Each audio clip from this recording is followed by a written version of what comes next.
Is Albuquerque's interim police chief leaving. He'll be taking a whole lot of cash with him, too. And a lot of that will be with unused sick and vacation time. Alan Banks put in more than 20 years with APD before he made a big announcement yesterday that he's going to retire in a month.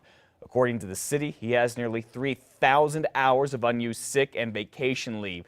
That is calculated with his $65 an hour salary, and it makes for a big paycheck. And he's not alone. The city spends millions every year on payouts just like this.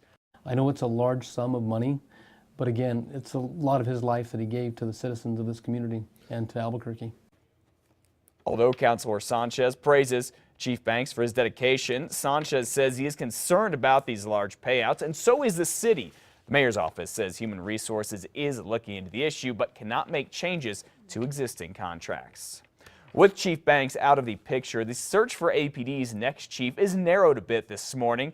And this, as you know, is all in the shadows of the ongoing investigation of the department by the U.S. Department of Justice. The feds are looking into a pattern of officers using excessive force and getting into lots of trouble, along with the overall culture at APD. As you know, this is all prompted by a wave of police shootings starting in 2010.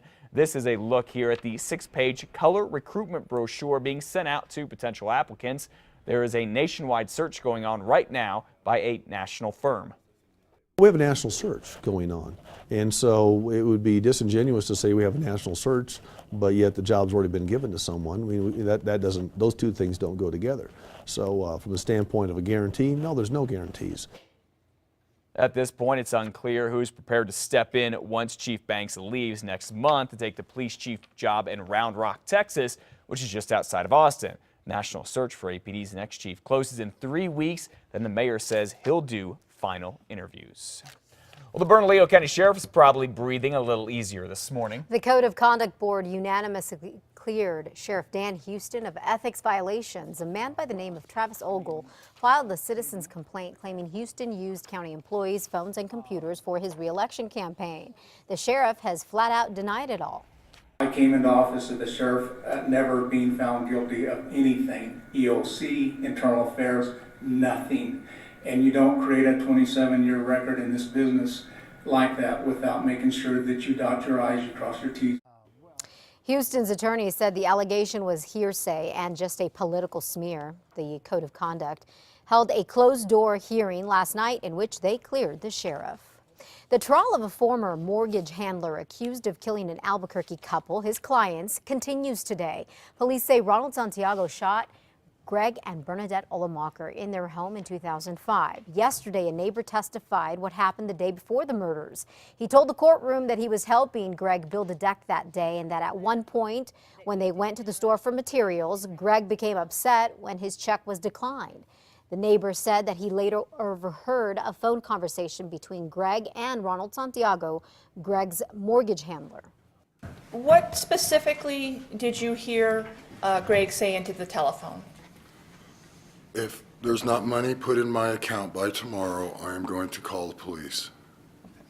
And he appeared upset at this time? Very much so. Prosecutors believe Santiago murdered the Olemachers because they realized something had gone wrong with their mortgage deal. Police in Carlsbad released dashcam video of a woman who stopped in the middle of a high-speed chase to drop off her little boy. On Tuesday, police say they tried to pull over Irene Harris after she blew through 2 stop signs, but she took off. They say she made a quick stop at an apartment to let out her 4-year-old son, then sped off again, reaching speeds up to 130 miles an hour. 2 officers laid out stop sticks, but before she reached them, her truck skidded out of control and crashed into their patrol cars, barely missing the officers. That's what happened to the patrol car right there. Thank goodness no one was hurt. Police say Harris told them she led them on a chase because she had outstanding warrants and did not want to go to jail.